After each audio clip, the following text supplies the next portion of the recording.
By the time Cole paused to catch his breath, he found himself outside the bay, angling toward the next island, maybe a mile away. The icy water numbed him deeper with each breath. He gulped at the air. He had to make it before he froze to death. His arms ached, but he continued stroking, even as his mind wandered.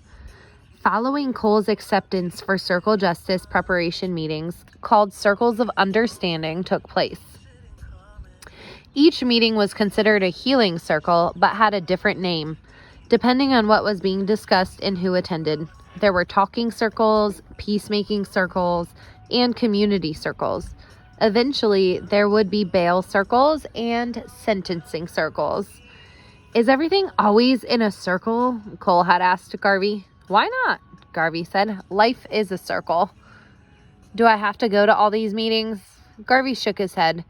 The organizers of the circles are called keepers. When the keepers meet with people like Peter and his family, you're not allowed. Why do they meet with him? If the Driscolls realize that the circle allows them to have a voice in decisions and that forgiveness can help Peter to heal, they may also join the circle. You mean they might help decide my sentence? Garvey nodded. Maybe. They'll hang me, Cole said. I'm dead. I think you've already hung yourself, Garvey answered. Once preparations were ready for the first hearing circle, notices were sent out and meetings were held in the basement of the public library. Cole scratched nervously at his stomach as he entered the library the first night. He didn't know what to expect as the guard removed his handcuffs outside the meeting room and let him walk in alone. The guard remained in the hallway. The woman who called herself the keeper met Cole and shook his hand. Thanks for coming tonight, she said pleasantly. She wore blue jeans and a flannel shirt, even though she was old enough to be Cole's grandmother. I didn't have much choice, Cole mumbled as he seated himself. He picked at the edge of his chair as he watched complete strangers file in and choose seats. The numbers of chairs made it obvious the hearing circle involved a lot more people than the other meetings.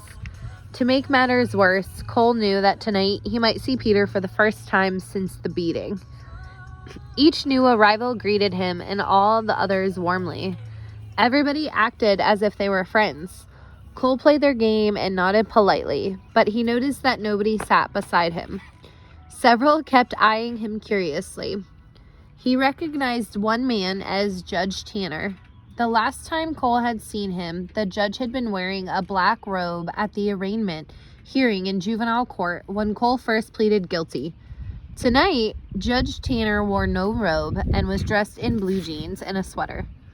Cole's father and their lawyer, Nathaniel Blackwood, entered together, wearing dark three-piece suits and ties. They looked completely out of place. The lawyer looked as if he'd been dipped in plastic.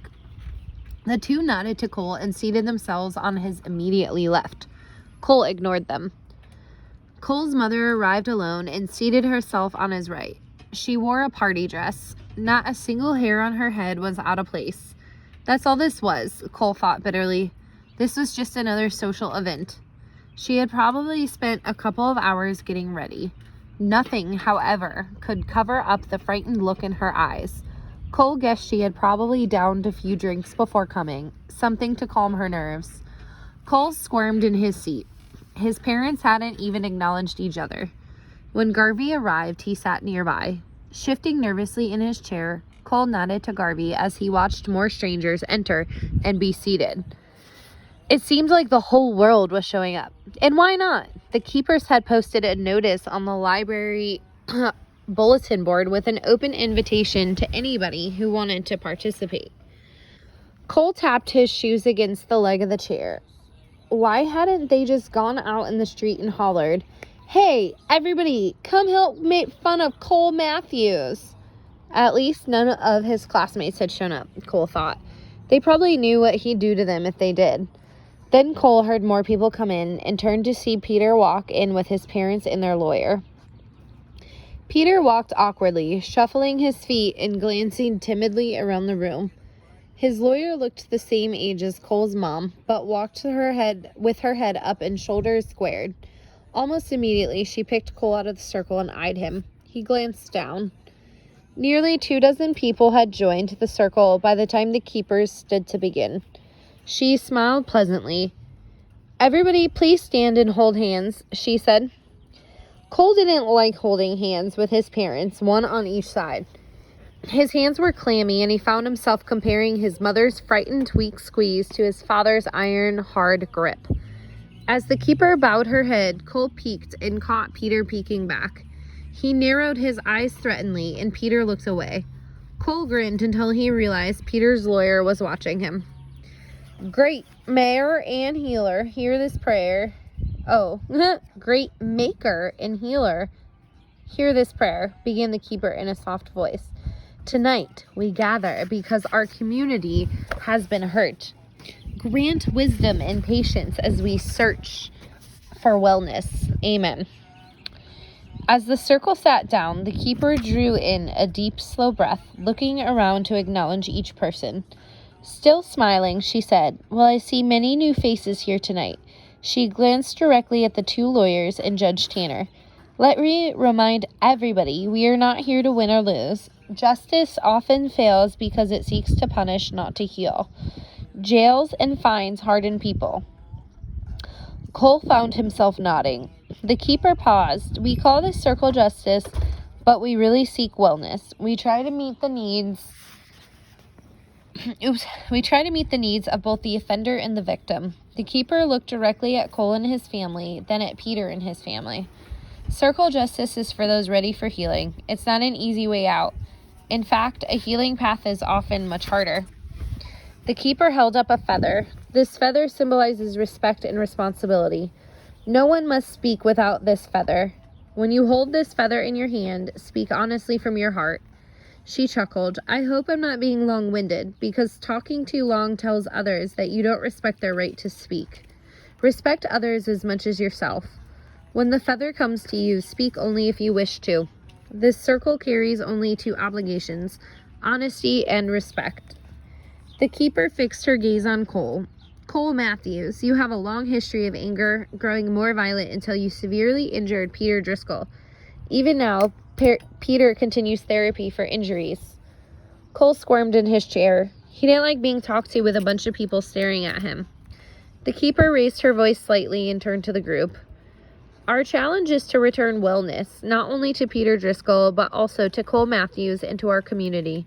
We'll pass the feather several times tonight, introducing ourselves, expressing concerns, and offering ideas for healing and repairing the harm." The keeper handed the feather to the first person seated on her left side. "I'm Gladys Swanson, and I'm the mother of 4 children here in Minneapolis," the lady began. "I want to help make our community better because this is the community where I'm raising my own children." "I'm Frank Schaefer," the next person said. "This is the first real opportunity I've had to help change the violence in our city." One by one, the people around the circle held the feather and spoke. Cole's mother fingered the feather nervously during her turn. "I'm Cindy Matthews, Cole's mom," she said. "I'm here because I don't know what to do anymore. It's gotten so hard." She paused, her bottom lip trembling, then handed the feather to Cole. The room grew extra quiet and Cole's face warmed. Squeaking chairs and shuffling shoes broke the anxious silence. Cole coughed to clear his throat. A lot depended on his next words. "I'm Cole Matthews, and I'm here because I really screwed up," he said. "I know what I did was wrong, and I want Peter to know I'm sorry for everything." Cole sniffled purposely, rubbing at his nose for effect. "I want to ask this circle to help me get over my anger." Cole handed the feather to his father as he glanced around the group. He liked the reactions he saw. People heard what they wanted to hear. Tonight, the group wanted to believe he was sorry. He could see it in their eyes. Cole's father sat up taller in his chair. "I'm William Matthews," he announced importantly. "I'm here to make sure that my son never causes problems again." He turned and glared at Cole. "This is all going to end now." Cole ignored his father.